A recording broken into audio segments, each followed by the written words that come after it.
میرے بھائیو، آج کے درس میں ہمارا موضوع ہے فطرانہ۔ فطرانہ شریعت اس کے بارے میں کیا کہتی ہے، فطرانہ کس چیز سے ادا کریں گے، فطرانہ کسے دیں گے، فطرانہ کب دے سکتے ہیں، یہ آج ہمارے درس کا موضوع ہے۔ میرے بھائیو، فطرانہ جو ہے میرے بھائیو، فطرانہ کسے کہتے ہیں؟ فطرانہ اس زکوٰۃ کو کہتے ہیں، اس صدقے کو کہتے ہیں جو رمضان کے اختتام پہ واجب ہوتا ہے۔ جب 30 روزے مکمل ہو جاتے ہیں، جب عید کا چاند نظر آ جاتا ہے، تب جو صدقہ روزوں کی وجہ سے واجب ہوتا ہے اسے فطرانہ کہتے ہیں۔ عربی میں صدقۃ الفطر کہتے ہیں، زکوٰۃ الفطر کہتے ہیں۔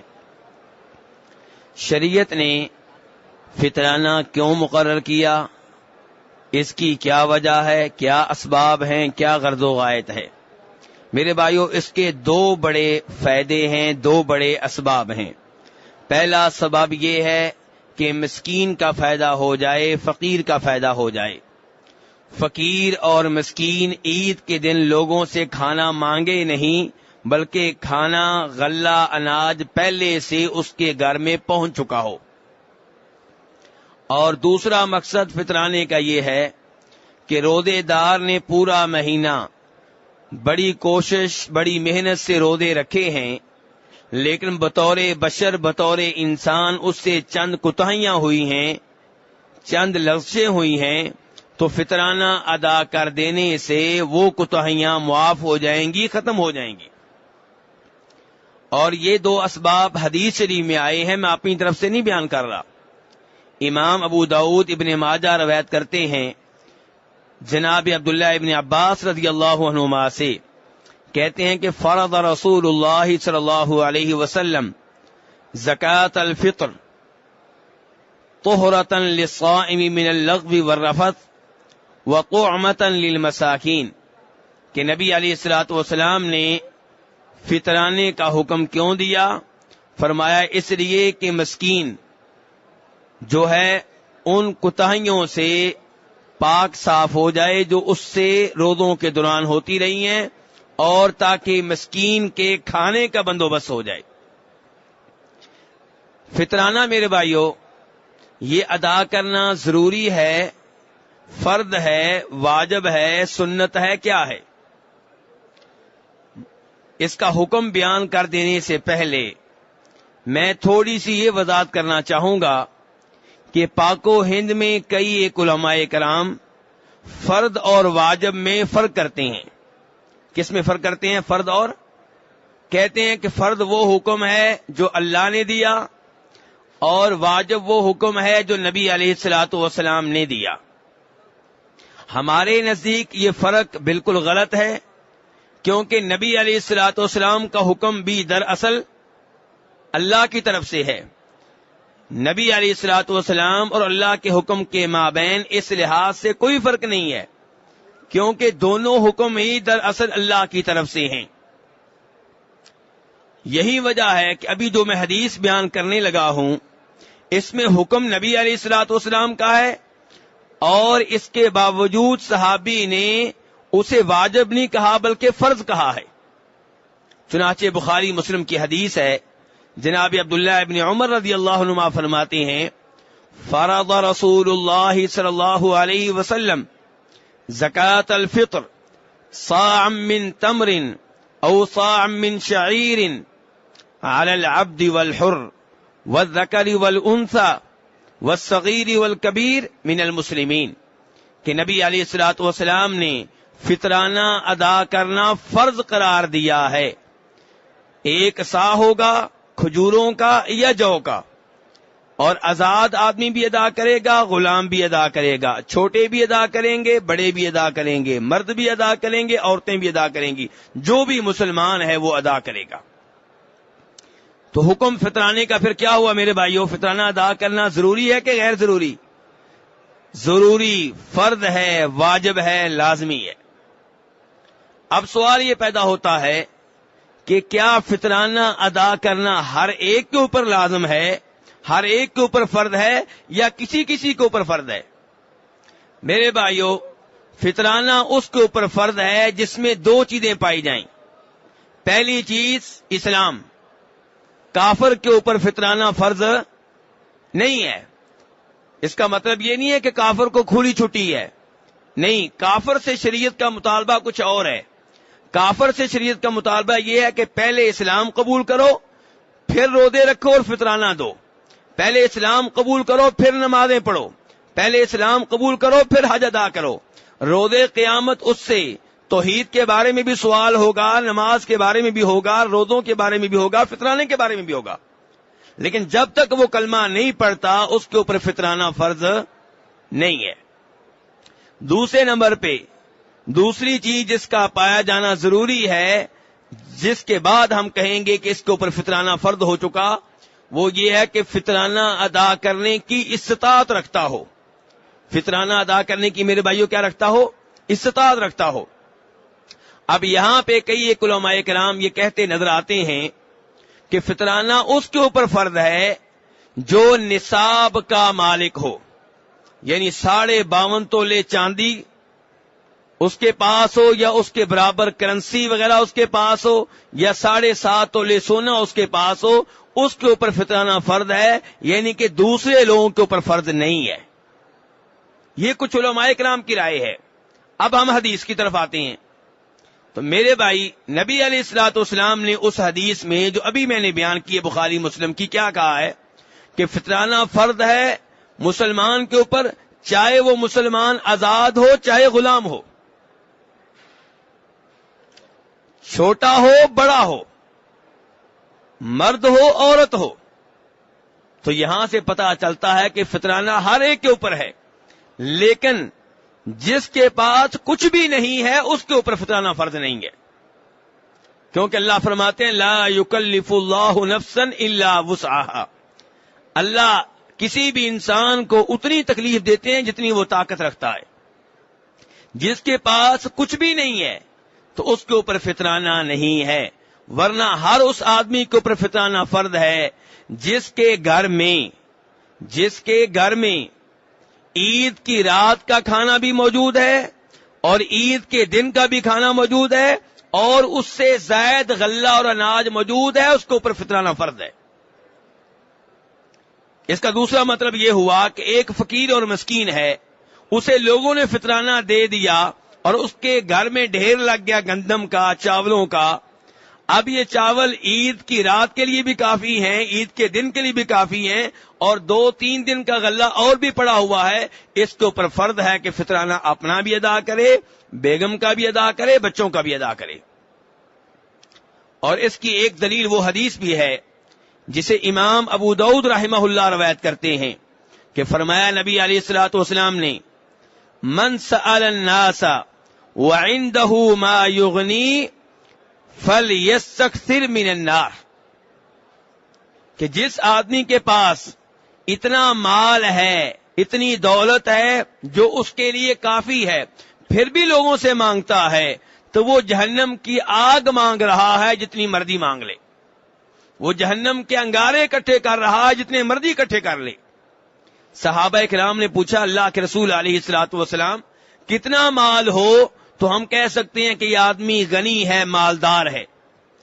تو آپ نے فرمایا شبع یوم و لیلہ، جس کے پاس ایک رات اور ایک دن کا کھانا موجود ہے وہ مالدار ہے. تو اس لیے میرے بھائی خلاصہ کلام یہ ہے کہ ہر اس آدمی کے اوپر فطرانہ فرض ہے جو مسلمان ہے اور جس کے پاس عید کی رات اور عید کے دن کی خوراک کے علاوہ بھی خوراک گھر میں موجود ہے. تو یہی صحیح اور درست موقف ہے. اور یہاں یہ بھی بات ذہن میں رہے، نصاب کی شرط زکوٰۃ میں ہے، فطرانے میں نہیں ہے. اور زکوٰۃ اور چیز ہے، فطرانہ اور چیز ہے. زکوٰۃ کا تعلق مال سے ہے، انسان سے نہیں ہے.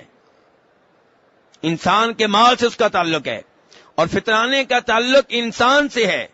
چھوٹا بچہ 1 دن کا ہے، اس کے پاس کوئی مال نہیں ہے، اس کے اوپر بھی فطرانہ فرض ہے. تو پتہ چلا فطرانے کا تعلق ہر مسلمان سے ہے، اس کے پاس مال ہو یا نہ ہو. اور زکوٰۃ کا تعلق مال سے ہے، مال ہے تو زکات فرض ہے، مال نہیں ہے تو زکات فرض نہیں ہے۔ میرے بھائیو، اگلا سوال یہ پیدا ہوگا کہ فطرانہ کس چیز میں سے ادا کریں گے؟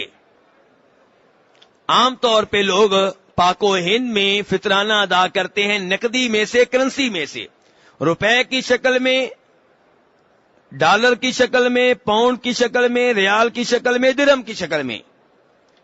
دیکھنا یہ ہے کہ کیا نبی علیہ الصلوۃ والسلام اور آپ کے صحابہ کرام سے بھی اس کا کوئی ثبوت ملتا ہے؟ فتویٰ مل جائے گا مولویوں سے، میں اس کا انکار نہیں کرتا، لیکن مولویوں کا فتویٰ اور چیز ہے، نبی علیہ الصلوۃ والسلام سے کسی چیز کا ثابت ہونا اور چیز ہے۔ تو نبی علیہ الصلوۃ والسلام نے فطرانہ جب ادا کرنے کا حکم دیا تو صحابہ کرام بیان کرتے ہیں، ابو سعید خدری رضی اللہ عنہ کہتے ہیں، بخاری شریف کی حدیث ہے کہ ہم آپ کے زمانے میں فطرانہ ادا کرتے تھے، آپ نے فطرانہ ادا کرنے کا کہا، کن چیزوں میں سے؟ فرمایا جو سے، گندم سے، پنیر سے، کھجوروں سے، ایسی وہ چیزیں ہیں جن سے آپ نے فطرانہ ادا کرنے کا حکم دیا، وہ طعام اور کھانے میں سے جس کی تفسیر عام طور پہ محدثین نے گندم کی ہے۔ تو یہ وہ چیزیں ہیں جن میں سے فطرانہ ادا کیا جاتا تھا، کیونکہ یہ چیزیں آپ کے زمانے میں مدینہ منورہ میں بنیادی خوراک کی حیثیت رکھتی تھیں، خوراک کی حیثیت رکھتی تھیں۔ تو جو آپ کے زمانے میں مدینہ میں جو چیزیں بطور خوراک استعمال ہوتی تھیں ان سے فطرانہ ادا کرنے کا آپ نے حکم دیا۔ کیا آپ کے زمانے میں کرنسی نہیں تھی؟ جی تھی۔ آپ کے زمانے میں درہم ہوا کرتے تھے، چاندی کے سکے، آپ کے زمانے میں دینار ہوا کرتے تھے، سونے کے سکے، لیکن آپ نے یہ نہیں کہا کہ دینار کی شکل میں، درہم کی شکل میں بھی زکات ادا کر سکتے ہو۔ نہ آپ کے کسی صحابی سے ثابت ہے کہ اس نے کرنسی کی شکل میں زکات ادا کی ہو۔ اس لیے افضل، سنت اور بہتر طریقہ یہ ہے کہ غلہ ادا کیا جائے، اناج ادا کیا جائے۔ وہ اناج آج کے زمانے میں چاول بھی ہو سکتے ہیں، کیونکہ چاول جو ہیں ہمارے ممالک میں وہ بھی خوراک بن چکے ہیں، مکئی بھی خوراک ہے۔ تو اس طرح کی وہ چیزیں جو خوراک ہیں ان میں سے آپ فطرانہ ادا کر سکتے ہیں۔ اب سوال یہ پیدا ہوگا کہ فطرانہ کتنا ادا کرنا ہے؟ میرے بھائی حدیث میں آیا 1 سا۔ کتنا آیا میرے بھائیو؟ 1 سا۔ یہ لفظ یاد کریں، حدیث میں کلو نہیں آیا، 2 کلو نہیں آیا، حدیث میں کیا لفظ آیا؟ سا۔ اب سا کیا ہوتا ہے؟ توجہ ذرا میرے ساتھ رہے تاکہ یہ مسئلہ ہمیشہ کے لیے حل ہو جائے، کیونکہ آپ پریشان رہتے ہیں۔ کوئی مولوی صاحب کہتے ہیں 2 کلو، کوئی کہتے ہیں 2.25 کلو، کوئی کہتے ہیں 2.5 کلو، کوئی کہتے ہیں 3 کلو۔ تو اس لیے یہ مسئلہ دھیان سے سنا جائے۔ نبی علیہ الصلوۃ والسلام نے کہا 1 سا، اور 1 سا یہ وزن نہیں ہے، یہ کیا ہے؟ پیمائش ہے، یہ پیمانہ ہے، یہ وزن نہیں ہے، یہ تول نہیں ہے، یہ کیا ہے میرے بھائیو؟ پیمانہ، پیمائش برتن ہے۔ آپ ایسے سمجھ سکتے ہیں کہ پاک و ہند میں دودھ بیچنے والے جب گھروں میں آ کر دودھ دیتے ہیں تو وہ کلو کے حساب سے دیتے ہیں یا گڑویوں کے حساب سے؟ جی ایک برتن ہوتا ہے ان کے پاس، اس برتن میں ڈال کر دیتے ہیں۔ اب اس برتن میں جو دودھ ہے اسے جب آپ کلو کی شکل میں تبدیل کریں گے تو اگر بھینس کا دودھ ہوگا اور بھینس کی خوراک اچھی ہوگی، دودھ باری ہوگا، کلو کی شکل دیں گے تو 1 گڑوی ہو سکتا ہے 1.5 کلو نکلے۔ لیکن اگر گائے کا دودھ ہوگا تو گائے کا دودھ بھاری ہوتا ہے کہ ہلکا ہوتا ہے؟ ہلکا ہوتا، ہو سکتا ہے وہ 1 کلو نکلے۔ گڑوی وہی ہے، دودھ بیچنے والے کا برتن ایک ہی ہے، لیکن کلو کی شکل دیں گے صورتحال تبدیل ہو جائے گی۔ تو میرے بھائیو، نبی علیہ الصلوۃ والسلام نے سا کہا ہے، سا ایک برتن کا نام ہے۔ اب اس برتن میں اگر آپ گندم ڈالیں گے اور کلو کی شکل دیں گے تو ہو سکتا ہے وہ نکلے 2.5 کلو، چاول ڈالیں گے تو کلو کی شکل دیں گے، ہو سکتا ہے وہ 3 کلو نکلے۔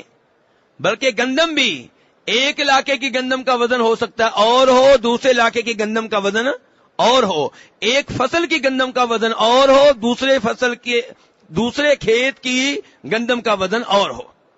تو اسی لیے علماء کرام میں اختلاف پیدا ہو جاتا ہے کہ کتنے کلو، کیونکہ نبی علیہ السلام نے کلو نہیں کہا بلکہ سا کہا ہے.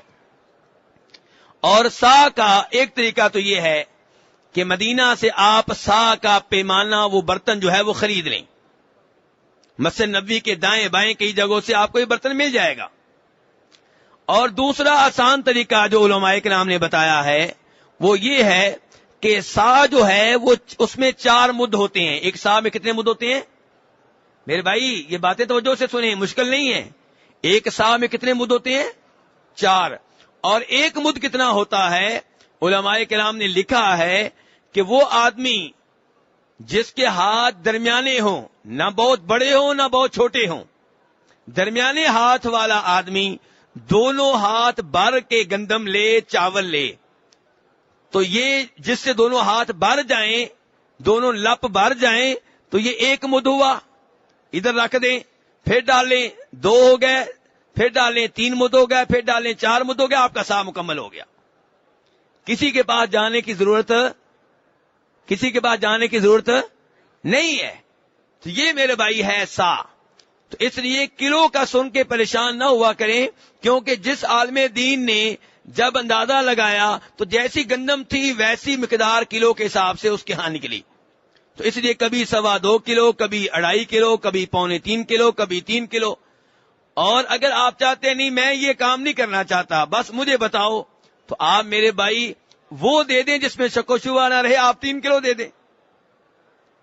تو بہرحال میں بتا رہا ہوں کہ وزن مختلف ہوگا. اب مثلا میوہ ہے، کشمش، وہ اگر آپ ڈالیں گے سا کے برتن میں تو وزن تھوڑا نکلے گا کہ زیادہ؟ جی، میوہ بھاری ہوتا ہے، میوہ تو ہلکا ہوتا ہے میرے بھائی، تو وزن بہت کم نکلے گا، ہو سکتا ہے 2 کلو ہی نکلے بس. تو بنیادی طور پہ ذہن میں رکھیں کہ اختلاف تب حل ہوگا جب آپ نبی علیہ الصلوۃ والسلام کے پیمانے کو اختیار کریں گے، اور اس کا نام کیا ہے؟ سا. اور ایک سا میں کتنے مد ہوتے ہیں؟ 4 مد. تو میں پہلے بتا چکا ہوں کہ وہ آدمی جس کے ہاتھ درمیانے ہوں وہ اپنے دونوں لپ بھرے گندم سے، چاولوں سے، یہ 1 مد ہے، اور ایسا 4 بار کرے تو سا مکمل ہو جائے گا. میرے بھائی گندم کے بارے میں علماء کرام کے مابین کچھ اختلاف ہے کہ گندم کا بھی سا ادا کریں گے یا آدھا سا ادا کریں گے. یہ اختلاف دھیان سے سننے والا ہے.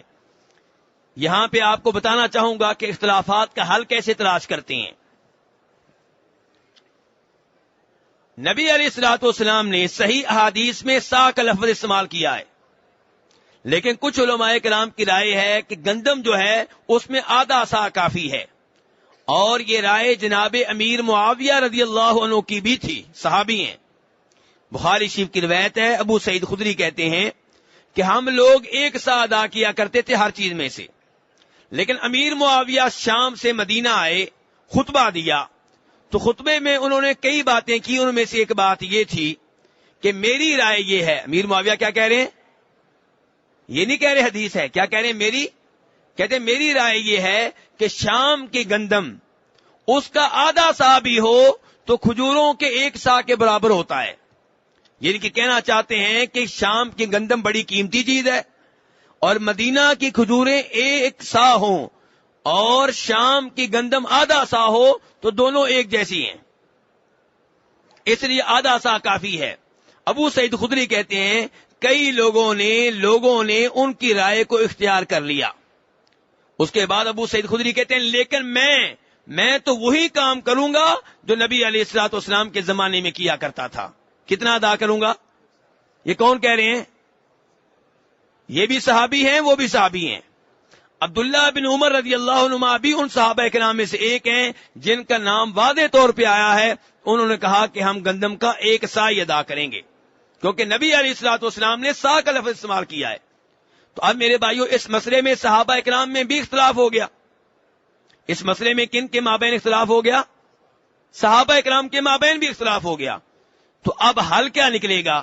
ایک حال یہ ہے کہ آپ کہیں وہ بھی ٹھیک، یہ بھی ٹھیک، وہ بھی ستارے، یہ بھی ستارے، وہ بھی ستار، یہ بھی ستار، وہ بھی ولی، یہ بھی ولی، وہ بھی امام، یہ بھی امام، وہ بھی ٹھیک، یہ بھی ٹھیک. ایک طریقہ یہ ہے. دوسرا طریقہ یہ ہے کہ اللہ تعالیٰ فرماتے ہیں فَإِن تَنَازَعْتُمْ فِي شَيْءٍ فَرُدُّوهُ إِلَى اللَّهِ وَرَسُولِ. کسی بھی مسئلے میں اختلاف ہو جائے، فی شیء، کسی بھی مسئلے میں، عقیدے سے تعلق ہو، فقہ سے تعلق ہو، اصول سے تعلق ہو، فروع سے تعلق ہو، کوئی بھی مسئلہ ہو، فَرُدُّوهُ إِلَى اللَّهِ وَرَسُولِ، اس کا حل لو اللہ سے، اللہ کے رسول علیہ الصلوۃ والسلام سے. اور اب آپ نے سا کہا ہے کہ آدھا سا کہا ہے؟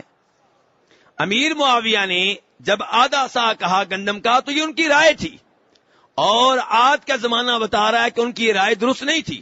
کیوں؟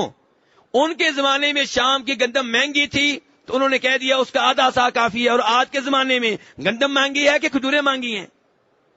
جی، تو کیا اب ہم کہیں کھجوروں کا آدھا سا کافی ہے؟ نہیں، مسئلہ ایسے تبدیل نہیں ہوگا. مسئلہ آپ نے سا کہہ دیا، وہ سا ہی رہے گا.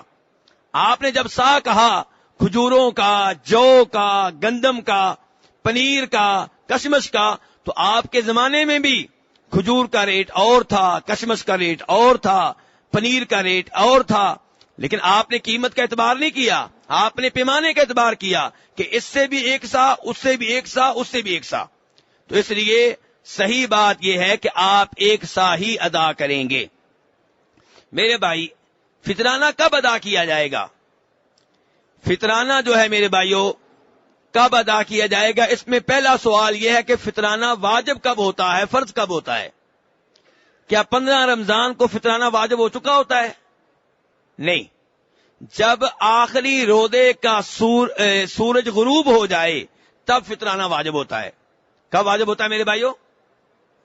جب آخری روزے کا سورج غروب ہو جائے تب فطرانہ واجب ہوتا ہے، جس کا مطلب یہ ہے کہ اگر کوئی آدمی سورج غروب ہونے سے 1 منٹ پہلے فوت ہو گیا تو اس کا فطرانہ ادا کرنا ضروری ہے کہ ضروری نہیں ہے؟ ضروری نہیں ہے، کیونکہ اس کے اوپر بھی واجب ہی نہیں ہوا تھا. دوسری شکل، سورج غروب ہونے سے 1 منٹ پہلے آپ کے گھر میں بچہ پیدا ہو گیا، آخری روزہ ہے، سورج غروب ہونے سے پہلے، اس کا فطرانہ ادا کرنا ضروری ہوا کہ نہ ہوا؟ ضروری ہو گیا. تو فطرانہ واجب تب ہوتا ہے جب آخری روزے کا سورج غروب ہو جائے، لیکن ویسے واجب ہونے سے پہلے آپ ادا کر سکتے ہیں. کتنا پہلے؟ 1 مہینہ پہلے، 15 دن پہلے نہیں. صحابہ اکرام کے بارے میں بخاری شریف میں آتا ہے کہ جناب عبداللہ بن عمر رضی اللہ عنہما عید سے 1 دن پہلے، 2 دن پہلے فطرانہ جمع کروا دیا کرتے تھے. تو 3 دن پہلے، 5 دن پہلے جمع نہ کرائیں. ہاں، یہ ممکن ہے کہ آپ فطرانہ یہاں سے بھیج دیں کسی آدمی کے پاس اور اس سے کہیں کہ فطرانے کو اپنے پاس سنبھال کر رکھو، اور عید سے 1 دن پہلے ادا کر دینا، 2 دن پہلے ادا کر دینا. یہ تو ممکن ہے، لیکن فقیر کے پاس فطرانہ آپ کا عید سے 20 دن پہلے پہنچ جائے، 10 دن پہلے پہنچ جائے، یہ سنت کے مطابق نہیں ہے. تو میرے بھائی، یہ مسئلہ پہلے بتا چکا ہوں کہ کرنسی سے، نقدی سے اجتناب کریں. نقدی یا کرنسی فطرانے میں دینا یہ نبی علیہ الصلوۃ والسلام سے ثابت نہیں ہے، صحابہ کرام سے ثابت نہیں ہے. کئی ایک علماء کرام کہتے ہیں کہ اگر فقیر کا فائدہ اس میں ہو تو آپ ادا کر دیں، اور کئی تابعین سے ثابت ہے. لیکن بہتر اور افضل میرے بھائی یہی ہے کہ نبی علیہ الصلوۃ والسلام نے غلے کا نام لیا ہے، اناج کا نام لیا ہے، کرنسی کا، نقدی کا نام نہیں لیا، تو اس سے اجتناب کرنا چاہیے. ہاں، یہ ہو سکتا ہے کہ آپ اپنے گھر کرنسی بھیجیں، آپ اپنے وکیل کو کرنسی دیں اور اس سے کہیں کہ اس سے غلہ خرید کر فقیر کو دے دینا. کیونکہ حدیث میں لفظ ویسے بھی کیا آیا، تو متن للمساکین، شریعت چاہتی ہے کہ فطرانہ مسکین کے لیے کھانا بن جائے. لوگوں سے آپ بات کریں گے، وہ کہیں گے لو جی آپ عجیب باتیں کرتے ہیں، فقیر کیا کرے گا اتنی گندم، چاول کیا کرے گا، اس کو کپڑے چاہیے، اس کو جوتے چاہیے، اور آپ جناب گندم کے ڈھیر لگا رہے ہیں. میرے بھائی، نبی علیہ الصلوۃ والسلام نے کہا تو متن للمساکین کہ فطرانہ اس لیے ادا کرنا ہے کہ مسکین کے کھانے کا بندوبست ہو جائے. آپ نے یہ نہیں کہا مسکین کے کپڑوں کا بندوبست ہو جائے. مسکین کو کپڑے چاہیے تو گندم کا مالک ہے، بیچ لے جو لینا چاہتا ہے. تو ہم نے بہرحال کوشش کرنی ہے کہ سنت کے مطابق ادا کریں. میرے بھائی، آخری 1-2 سوالوں میں سے ایک سوال یہ ہے، فطرانے کا حقدار کون ہے؟ کیا جن کو زکوٰۃ ادا کر سکتے ہیں ان کو فطرانہ بھی ادا کر سکتے ہیں؟ جمہور علماء کرام کا موقف یہ ہے کہ جو زکوٰۃ کا حقدار ہے وہ فطرانے کا بھی حقدار ہے. اور زکوٰۃ کے حقدار کتنے لوگ ہیں جی؟ کتنے لوگ ہیں میرے بھائی؟ کیا ہوا؟ 8 طرح کے لوگ ہیں: فقیر، مسکین، مسافر، جہاد میں زکوٰۃ جمع کرنے والے، جن کے دل جتنا مقصود ہوں، جس کے اوپر قرضہ ہو، وغیرہ وغیرہ. تو کچھ جمہور علماء کرام کہتے ہیں جو زکوٰۃ کا حقدار ہے وہ فطرانے کا بھی حقدار ہے. یہ موقف جمہور علماء کرام کا ہے، لیکن امام مالک کے ماننے والوں کا یہ موقف ہے کہ زکوٰۃ کا حقدار فقیر اور مسکین ہے، باقی کوئی اور نہیں ہے. کیوں؟ کہتے ہیں حدیث کے اوپر غور کر لیں. نبی علیہ الصلوۃ والسلام نے کہا فطرانہ اس لیے ہے کہ مسکین کے کھانے کا بندوبست ہو جائے. کس کے کھانے کا؟ آپ نے یہ نہیں کہا مجاہد کے کھانے کا، آپ نے یہ نہیں کہا کہ جس کے اوپر قرض ہے اس کے کھانے کا بندوبست ہو جائے. مسکین، اگر جس کے اوپر قرضہ ہے وہ مسکین ہے تو اس کو بھی آپ دے سکتے ہیں. جہاد کرنے والا جو ہے اگر وہ فقیر ہے تو اس کو بھی آپ دے سکتے ہیں. مسجد کا مولوی اگر مسکین ہے تو آپ دے سکتے ہیں، اس وجہ سے نہیں دے سکتے کہ مولوی ہے. یہ موقف کن کا ہے؟ امام مالک کے ماننے والوں کا. اور یہی موقف جو ہے میرے بھائیوں حدیث کے مطابق لگتا ہے. اسی لیے ابن تیمیہ رحمہ اللہ ایک بڑے عالم دین ہیں، وہ زیادہ تر نسبت ان کی فقہ حنبلی کی طرف ہوتی ہے، لیکن یہاں پہ انہوں نے حدیث کو دیکھ کر اپنے مسلک کو چھوڑ دیا اور امام مالک کے موقف کو اختیار کر لیا کہ یہ حدیث کے مطابق ہے. اس لیے درست بات یہی معلوم ہوتی ہے کہ فقیروں اور مسکینوں تک فطرانے کو محدود رکھا جائے. اب یہاں پہ آخری سوال یہ پیدا ہوگا کہ کیا فطرانہ اس شہر میں دینا ہوگا جہاں پہ آپ رہتے ہیں یا کہیں اور بھی دے سکتے ہیں، کہیں اور بھیج سکتے ہیں؟ میرے بھائی زکوٰۃ کے بارے میں شریعت نے یہ اصول بتایا ہے، تؤخذ من اغنیائہم وترد علی فقراءہم، کہ ایک ہی شہر ایک ہی علاقے کے لوگوں سے زکوٰۃ لی جائے گی اور وہاں کے فقیروں کے اوپر تقسیم کر دی جائے گی. یعنی کہ دوسرے شہر میں بھیجنے کی ضرورت نہیں ہے. جس شہر کے امیروں سے لی گئی ہے اسی شہر کے فقیروں کا پہلا حق ہے. کیونکہ یہ نہ ہو کہ آپ کے دائیں بائیں فقیر جو ہیں بھوکے مار رہے ہوں اور آپ کہیں اور بھیج رہے ہوں. تو فطرانے کے معاملے میں بھی اسی اصول کو مد نظر رکھنا چاہیے. لیکن اگر کوئی یہ سمجھتا ہے کہ کسی اور شہر کے فقیر یہاں کے فقیروں سے زیادہ ضرورت مند ہیں تو آپ وہاں بھیج سکتے ہیں. یا کوئی آدمی یہ سوچتا ہے کہ میرے ملک میں جو فقیر ہیں وہ میرے رشتہ دار بھی ہیں، ان کو دوں گا تو فقیر کو بھی دوں گا، رشتہ دار کو بھی دوں گا، ڈبل ثواب ملے گا. تو ایسی کوئی مسئلت ہو، ایسا کوئی مسئلہ ہو تو آپ کسی اور جگہ بھیج سکتے ہیں. ورنہ بنیادی طور پہ اصول یہ ہے کہ جس شہر میں آپ رہ رہے ہیں وہاں کے فقیروں کا آپ کے اوپر زیادہ حق ہے. یہ فطرانے کے چاند ایک مسائل